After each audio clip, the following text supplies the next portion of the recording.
کئی دفعہ حرکت سے نماز ٹوٹ جائے گی، نماز میں کتنی دفعہ بلا عذر حرکت کرنے سے نماز ٹوٹ جاتی ہے؟ جیسے بالوں کو ہاتھ لگانا، کپڑوں کو سیدھا کرنا یا خارش کرنا وغیرہ وغیرہ۔ عامر محمد یوسف پنجگور بلوچستان سے۔ دیکھیں، حرکت نماز کے منافی ہے، اور کوئی بھی کام نماز میں ایسا کیا جائے جو نماز کے منافی ہو تو نماز اس سے ٹوٹ جاتی ہے۔ جیسے نماز میں بات چیت کرنا، نماز میں کھانا پینا، نماز میں چلنا پھرنا، تو اس سے نماز ٹوٹ جائے گی۔ تو اس پر تو پوری امت کا اجماع ہے، لیکن یعنی اس کے لیے تو دلیل کی حاجت نہیں ہے، کیونکہ یہ اجماع امت سے ثابت ہے کہ نماز میں نماز کے اگینسٹ کوئی کام کرنے سے، نماز کے منافی کوئی کام کرنے سے نماز ٹوٹ جاتی ہے۔ لیکن اب کتنی حرکت کرنے سے ٹوٹتی ہے، اس کے بارے میں قرآن و سنت خاموش ہیں۔ تو جہاں قرآن و سنت خاموش ہوتا ہے، ظاہر ہے اتنی ایک دفعہ کیوں کرنے سے تو نہیں ہوگا نا کہ نماز فوراً ٹوٹ جائے۔ یہ تو ایک، اس میں تو انسان معذور ہے، اتنے تو مجبوراً حرکت کرنی پڑتی ہے۔ تو اب اس میں کوئی قرآن و سنت میں کوئی واضح دلیل نہیں ہے کہ کتنی حرکت کرنے سے نماز ٹوٹے گی۔ تو جب واضح دلیل نہیں ہوتی تو حضرات فقہائے کرام پھر اجتہاد کرتے ہیں۔ تو اب بعض فقہا تو اس کے قائل ہیں کہ بغیر ضرورت کے اگر 3 دفعہ حرکت کر لی، بغیر ضرورت کے 3 دفعہ جلدی حرکت کر لی تو پھر نماز ٹوٹ جائے گی۔ بعض فقہا اس کے قائل ہیں، اور بعض فقہا اس کے قائل ہیں کہ اتنی حرکت کی کہ اگر کوئی دیکھنے والا آئے اور اس وقت اس کو دیکھتا تو اس کی حرکت کو دیکھ کے یہ لگتا کہ گویا یہ نماز پڑھ ہی نہیں رہا ہے، یہ ویسے ہی کھڑا ہوا ہے۔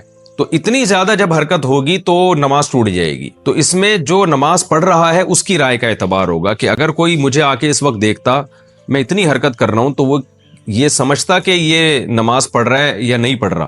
اگر وہ یہ سمجھتا کہ شاید یہ نماز ہی نہیں پڑھ رہا جو اتنا ہل رہا ہے تو پھر نماز ٹوٹ جائے گی۔ تو یہ دونوں قول ملتے ہیں۔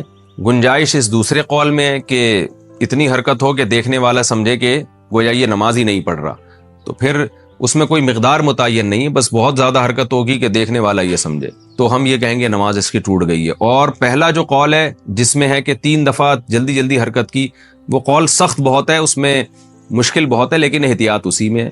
تو بہتر یہی ہے کہ حرکت ہی نہ کریں تاکہ اس مسئلے میں پڑھنے کی ضرورت ہی پیش نہ آئے نا۔ ہمارے حضرت فرمایا کرتے تھے نمازی کو چاہیے پہلے جتنی جہاں کھجانا ہے نا تسلی سے کھجا لے، ہلے، اتنا ہل کے تھک جائے پھر کھڑا ہو۔ بہت سے لوگوں کو دیکھا ہے نماز سے پہلے سکون سے بیٹھے ہوتے ہیں، جیسے ہی نیت باندھیں گے ایک دم ہلنا شروع ہو جاتے ہیں، پتہ نہیں ان کو کیا ہو جاتا ہے، ایک دم حرکت کرنا شروع ہو جائیں گے۔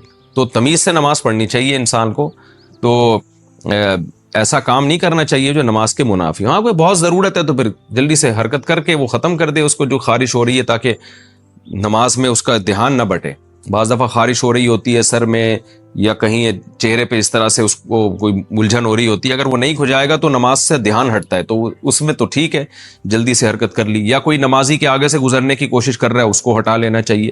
تو اس طرح کی حرکت جہاں ضروری ہو وہاں تو بالکل جائز ہے، لیکن جہاں ضروری نہیں ہے تو 1 دفعہ بھی حرکت نہ کرے۔ اور اگر 3 دفعہ حرکت کر لی ہے تو احتیاط اسی میں ہے کہ نماز لوٹا لے، لیکن نہیں لوٹاتا تو بھی امید ہے کہ نماز انشاءاللہ ہو جائے گی، کیونکہ دوسرا قول بھی بہرحال موجود ہے۔ لیکن گناہ بہرحال ہوگا، یہ خوب ذہن میں رکھیں کہ بار بلا وجہ حرکت کرنے سے نماز کا خشوع و خضوع بھی خراب ہوتا ہے اور گناہ بھی ملتا ہے۔